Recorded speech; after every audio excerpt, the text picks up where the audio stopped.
Berita Sumsel 24 jam hari ini.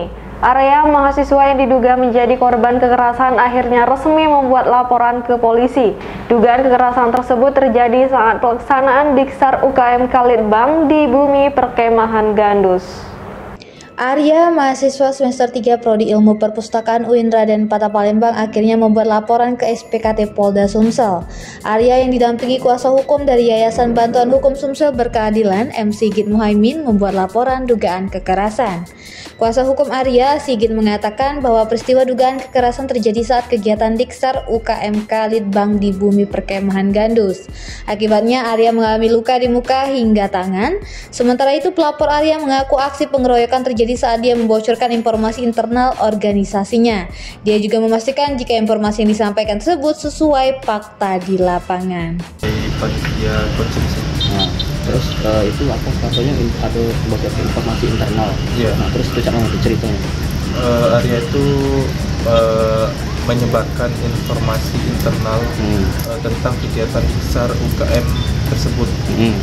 Terus dia menyebarkan informasi tersebut ke salah satu organisasi yang lainnya juga.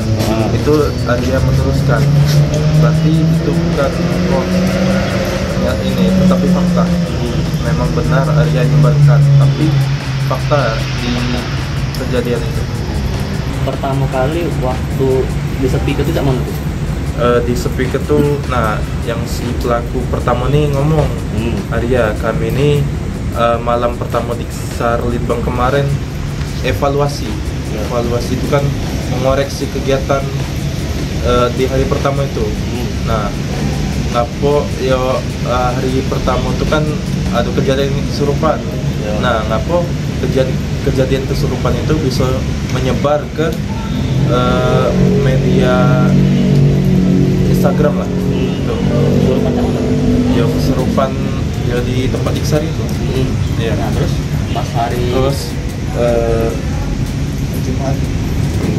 Nah, pas hari Jumat itu Arya nyebar ke itu tuh dicek, cross check HP Arya itu kan. Terus dicek lah, nah bener dia ini yang nyebar ke informasi internal UKM kita. Nah, jadi dari sanalah HP Arya disita langsung. Langsung ada pemukulan yang pertama kali. Pertama kali itu di mana? Dipukul di bagian mana? Di bagian kepala. Kepala. Iya. Boleh sebut inisial? N. Oh. Reporter dan juru kamera Kurniawan, palfresh.com. Demikianlah berita Sumsel 24 jam hari ini. Jangan lupa untuk mendukung program kami lainnya di YouTube channel Palfresh Official, seperti podcast Suku Pedas, Budak Lorong, Bahasa yang Ternyata Bukan Mistis, Sidak, dan Ruang Cerita bersama Kakak Juli. Saya Sri Devi, sampai jumpa.